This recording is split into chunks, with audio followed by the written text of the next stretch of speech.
Friends, మీకు ఈ video నచ్చితే లైక్ చేయండి, సబ్స్క్రైబ్ చేయండి. అజయ్ వాళ్ళ పాప వైష్ణవి రూమ్లోకి వెళ్ళి ఒక పేపర్ని తీసుకుని వచ్చి, అత్త ఇది వైష్ణవి రూమ్లో దొరికింది, ఇదేంటో చూడు అని చెప్పేసి వరలక్ష్మికి ఇస్తుంది. ఇంతలో అక్కడున్న వరలక్ష్మి తన పేపర్ని తీసుకొని చదువుతూ ఉంటుంది. ఏంటి ఇది వైష్ణవి రాసినట్లు ఉంది అని చెప్పేసి అనుకుంటూ ఉంటుంది. ఇంతలో అక్కడున్న వాళ్ళందరూ అయితే అందులో ఏముందో చదువు వరలక్ష్మి అని చెప్పేసి అంటారు.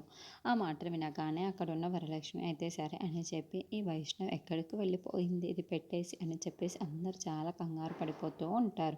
నందిని అక్కడికి వస్తూ ఉంటుంది. ఏంటి వైష్ణవి కనిపించటం లేదా, ఇక్కడికి వెళ్ళి లెటర్ రాసి మరీ ఎక్కడికో వెళ్ళిపోయింది అని చెప్పేసి అనుకుంటుంది. ఇంతలో అక్కడున్న వరలక్ష్మి అయితే పేపర్ని చదువుతూ ఉంటుంది.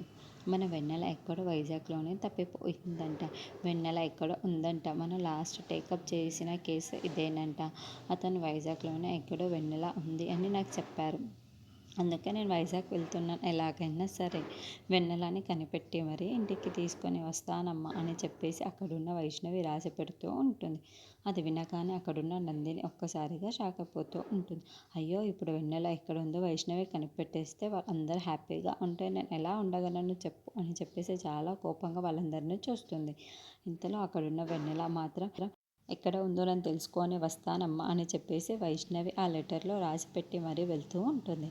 అది చూడగానే అక్కడున్న వరలక్ష్మి అయితే ఈ వెన్నెల ఎక్కడ ఉందో తెలియదు, కానీ వైష్ణవి కూడా ఇప్పుడు దూరం అయిపోతుంది అని చెప్పేసి చాలా బాధపడుతూ ఉంటుంది.